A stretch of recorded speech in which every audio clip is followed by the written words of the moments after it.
El día de hoy quiero presentarles a nuestro robot seguidor de luz. Es un escarabajo iridiscente. En este video hablaremos con más detalle del insecto y la construcción del robot. Lo dividiremos en tres partes principales: mecánica, encargada de la transmisión del movimiento; eléctrica, mediante el circuito que permite seguir la luz; y diseño, que es la parte externa del robot. Espero lo entiendan y les sirva.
La estructura y parte mecánica del robot iridiscente está compuesta por varios materiales, entre ellos madera, en este caso MDF, piñones de varios tamaños encargados de transmitir el movimiento, tiras de baquelita, de las cuales están hechas las paticas del robot.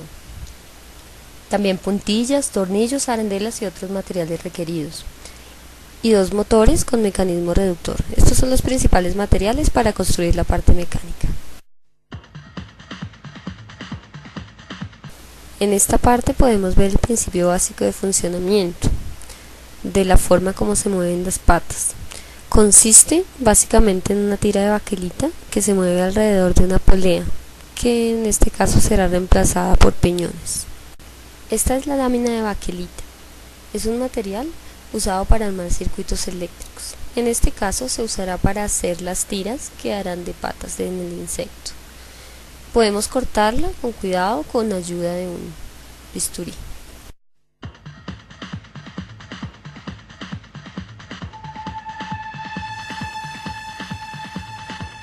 Es importante quitarle los filos que quedan en el borde de la baquelita, ya que esta tiene un recubrimiento de cobre y queda un poco filoso.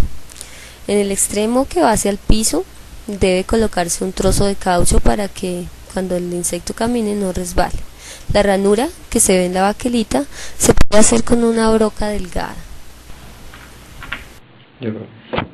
Sobre la base de madera deben empezarse a ubicar los piñones. En este caso se aseguraron con puntillas a las que se les hizo una estría ayudadas de una pinza en el extremo para que no se saliera fácil de la madera. Los piñones deben ubicarse teniendo en cuenta que hagan un buen contacto entre ellos para que realicen la transmisión del movimiento de forma correcta. En este caso se usaron piñones de dos tamaños y se intercaló la posición para reducir un poco el tamaño del robot, ya que si se pone uno al lado del otro, pues obviamente utilizan más espacio. Aquí podemos ver ya ubicados los 5 piñones. En los anaranjados es donde se van a colocar las paticas. El piñón que se está colocando en este momento es donde va a ir el eje del motor que va a transmitir el movimiento a todo el mecanismo. Ahora la palanquita.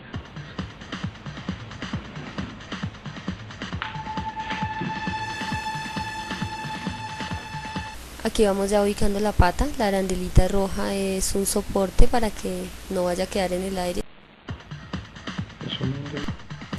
Aquí vemos ya la patica en movimiento teniendo en cuenta el principio de funcionamiento que va a tener el mecanismo.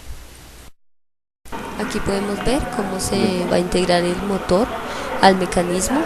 Se le colocan unas arandelas como separadores para que el robot no quede tan angosto. Se coloca y en el eje colocamos el piñón pequeño que va a ser el encargado de transmitir el movimiento a los demás piñones. Antes de armar la estructura deben estar ubicadas todas las partes mecánicas. Aquí vemos la vista superior ya con todas las partes mecánicas en su lugar. Aquí podemos ver el mecanismo en funcionamiento. Los motores están alimentados por una pila de celular que podrá ser cargada en caso de necesitarlo. La razón de que tenga dos motores es que cuando se mueve uno, el insecto puede girar hacia ese lado y buscar la luz sin ningún problema. Y cuando los dos motores están en movimiento, el insecto caminará en línea recta. El circuito eléctrico de nuestro robot iridiscente está conformado por varios materiales. Entre ellos tenemos resistencias, un switch, potenciómetro, base para integrado, el integrado, diodos, LEDs, transistores, bornes que son básicamente terminales para conectar los cables, fotoceldas que se ubicarán entre trozos de manguera negra para enfocar bien la luz que va a hacer mover el insecto. Todos estos componentes se colocarán en una baquela universal pequeña y se fijarán con ayuda de soldadura, siguiendo un plano que veremos más adelante.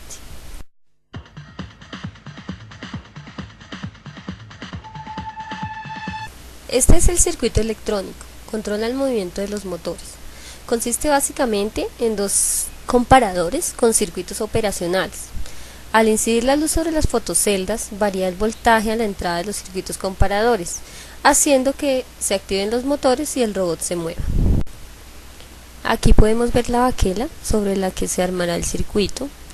Es una baquela universal, pequeña, ya tiene los orificios.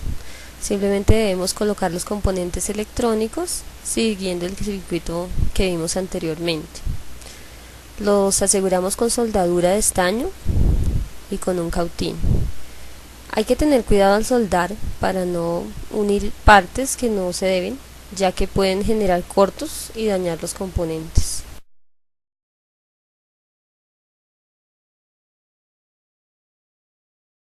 Hay que tener en cuenta que se deben hacer los puentes entre los componentes. En este caso se hicieron con alambre de teléfono.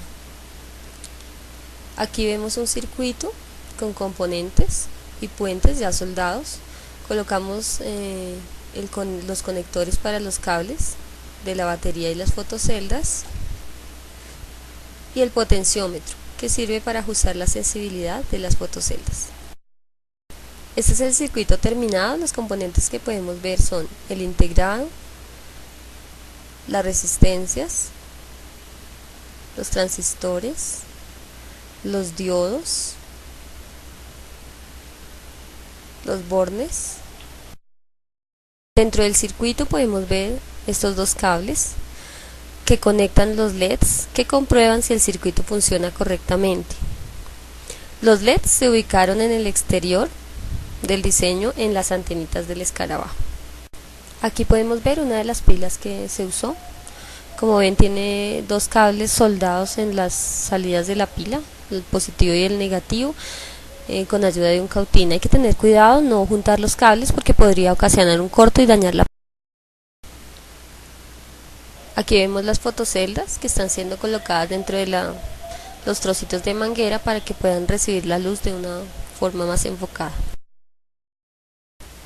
Estos cables se conectan a los bornes. En el otro extremo se conectan las fotoceldas que posteriormente se ubican en los ojos del escarabajo.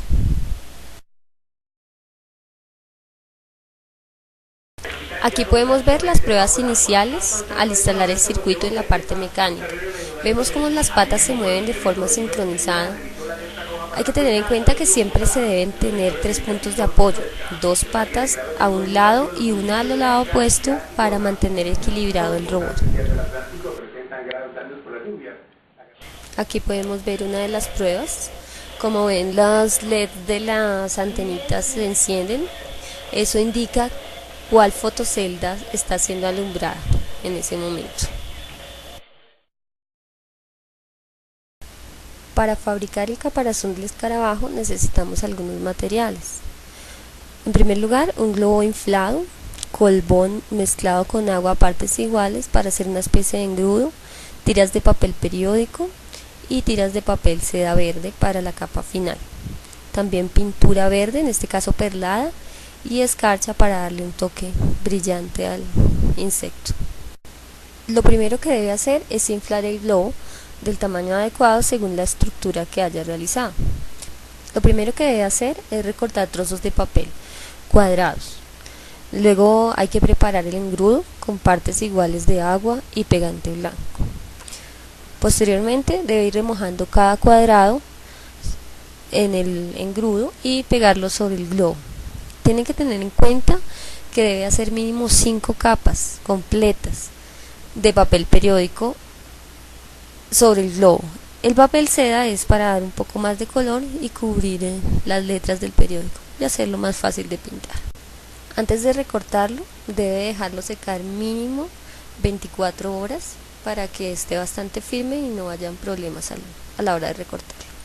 Se recortó a la mitad y se usaron las dos partes de la circunferencia, una para la base y la otra sobrepuesta para realizar las alas. La pintura usada es vinilo verde perlado, fue mezclado con un poco de colbón para darle un poco más de resistencia y de brillo, y antes de que se secara completamente se le adicionó un poco de escarcha para terminar de darle un brillo. Aquí podemos ver un poco más de cerca la estructura del caparazón. Como vemos, está la parte de la base y la parte de las alas, que está sobrepuesta, pegada con silicona. La cabeza es un cuarto de bolita de icopor a la que se le hicieron los orificios para introducir las fotoceldas y para sacar las antenitas. Aquí podemos ver la vista inferior. Para colocar esta caparazón sobre la estructura mecánica se adicionó una estructura metálica que fue soldada y se dejaron unos alambritos para que entraran en unos orificios realizados en la estructura de madera para ese fin.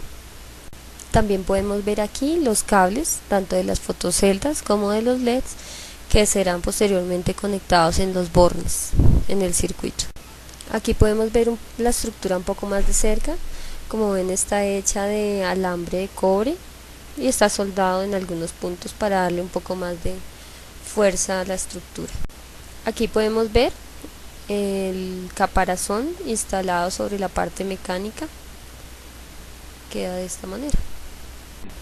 Este es el producto final, nuestro escarabajo iridiscente seguidor de luz, que requirió mucha constancia y trabajo, pero obtuvimos un muy buen resultado. Gracias por la atención.